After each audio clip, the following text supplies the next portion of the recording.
Good day and welcome back to another DBZ Dokkan Metal video. In this video we're going to be taking a look at the 10th anniversary part 1 stage and basically how difficult it is along with how to complete all the missions.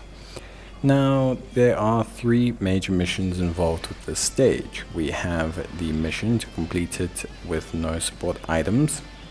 We have the mission to complete it with 6 Successors category characters. And we have the mission to complete it with 6 Earth Protecting Heroes category characters. Now, obviously, I'm going to show you teams that can do all the missions. The first team that I'll use will be the Successors category team. The second team I use will be Earth Protecting Heroes. My suggestion, honestly, for most players, would be to probably roll with better leads than I'm using. I'm intentionally using worse leads or different variations of teams to try and create some versatility in who you think may be able to take on the event. If you have the 10th anniversary units, obviously try and use those. It just makes the most sense. Now, in terms of everything else, in terms of the event itself, how it works is pretty straightforward. You have 2 bosses. One is Super Vegito, the other is Super Gogeta. In terms of the Super Vegito fight, which is first, he will face a physical Super Saiyan Goku Angel. He has 1.10 or 110 million health, immunity to being stunned, immunity to being sealed, immunity to defense lowering. His damage reduction rate is raised for the first turn he's around, and he has attack of 30% additional after receiving a super. Super Saiyan Vegeta Angel is his counterpart, but is strength type. Once the charges on Goku run out, he will switch to Vegeta. However, they both share the same health pool. So it's not like you have to beat both of them individually. You can beat both of them obviously at the same time. Vegeta is also immune to stunning, sealing, and attack lowering instead of defense lowering, and you'll get defense of 50% after receiving an attack. Goku hits for 1.5 million, Vegeta hits for 1.3 million. Ultimately, it is a fairly simple situation. Once you have defeated the Goku and the Vegeta, you will then be left with the Super Vegito. Super Vegito is pretty tough on his own accord. He has 180 million health, 650 attack of 10% up with each attack received up to 200%, defense of 15% up with each attack received up to 300%. He has a super for 1.8 million, and enemy's ki will be lowered by -3 when he is on the turn. Obviously, this is a problem, but it's even more of a problem because he can super twice per turn and has a 50% chance at supering, which is quite high, meaning he'll tend to super the first slot, which, as everyone knows, is every player's least favorite slot to be supered in. So it's quite difficult. It is quite a challenging little entry stage, but it's not the hardest. It's a, I would say, fairly decent level entry stage that will give players at least, a fair challenge.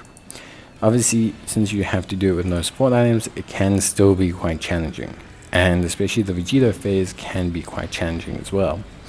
One thing that's cool is that you can stun Vegito, which does kind of make things a lot easier.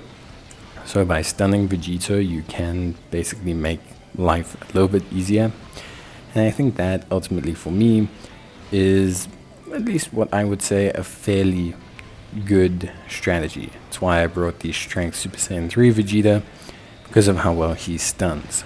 And just to talk about that, obviously the Successors team that I'm running, Tech, Super Saiyan transforming Vegeta as lead. Then we have the Strength Super Saiyan 3 Vegeta. We have the AGL Successors Vegeta Goku Gogeta as a friend lead. We have Tech Giant Ape Vegeta, Int Super Saiyan Blue Evolved Vegeta, and just generally a very strong Vegeta team. I will be showing the Earth Protecting Heroes team, but I'll be showing it obviously for a brief while at the end of the video, because I want to talk more about the bosses here. So if you're looking for that team, you can just click a timestamp down below. Now, in terms of basically like everything else here, so we have Super Saiyan Vegeta Angel in the second fight. This is a int version of the unit, and he, when the charges run out, turns into the physical Super Saiyan Goku Angel as well. The int Vegeta component, or the int Vegeta portion of the fight, features 120 mil health shared between both characters, 2 million super, a 150 defense for his first turn, and performing a critical hit when attacking after receiving a super attack.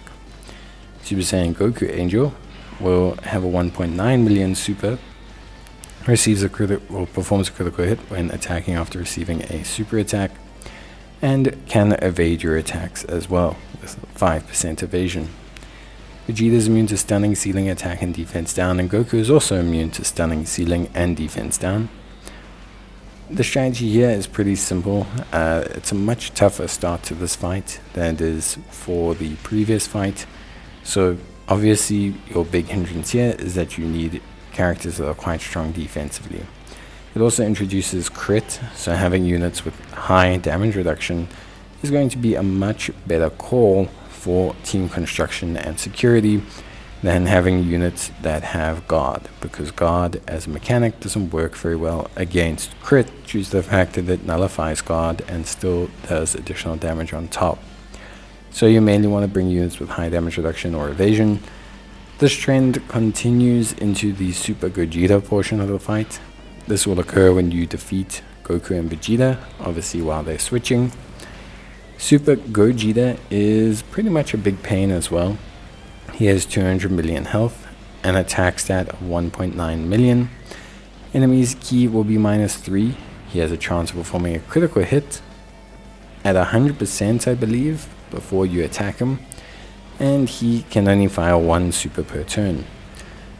How Gogeta works is you want to bring units that essentially are the exact opposite of the units you'd want for the Vegito fight.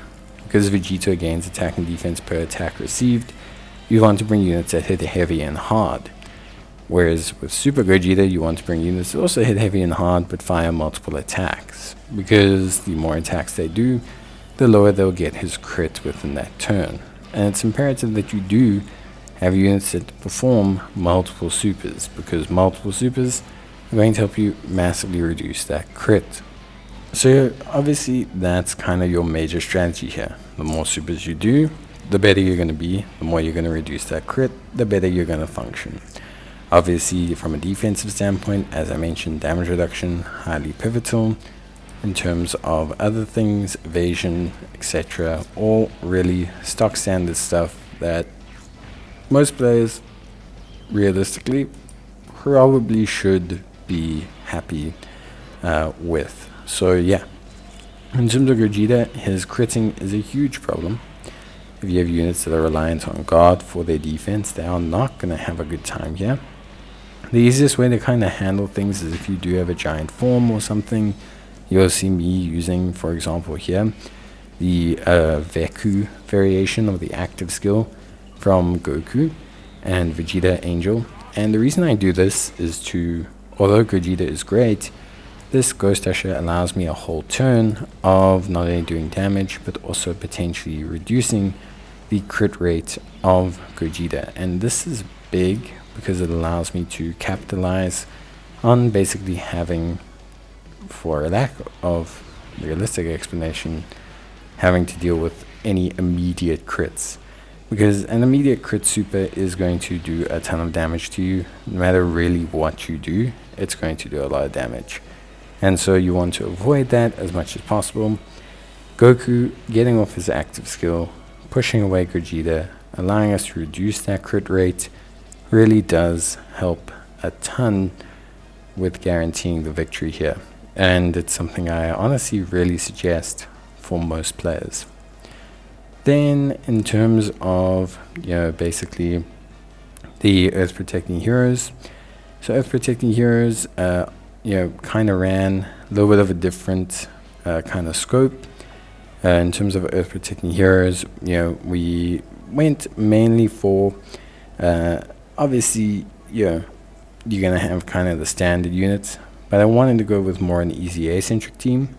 So I went Kamehameha, and then just basically stuck all the EZAs, I think, from the celebration and just before. So Strength Kaioken, Goku, Interval Power Gohan, the Tech 7th anniversaries, the physical 7th anniversaries, and then we have a physical Super Saiyan Goku Angel there. Brought Goku Angel for the stunning. Obviously the stunning is helpful in pretty much all variations of these fights, except for the second one, but it is very helpful against Vegito. And yeah, the 2 rotations are mainly set at the 7th year anniversaries as the first start units. The issue you can have here a little bit is in the second fight. So if you go through the first phase too quickly because your team does too much damage, then the 7th anniversaries, especially if they're not rainbow and stuff like that, don't really stack just about enough to survive the crits. Because remember, the 7th anniversary's main mechanic is guard, so having a unit that immediately crits right out on the second turn can be an issue. So what you'll want to do there is either transform them immediately to try and evade Gogeta and to start opening up the opportunity, or you'll want to just use a different tank for when you open up against Gogeta. But that's it from me. Hope you guys enjoyed the video. If you did, leave a like. And yeah, that's pretty much it from me. So see you guys in the next one. Till then, obviously take care, stay safe. Let me know if you have any questions or queries or anything like that. And I'll see you in the next one. Bye.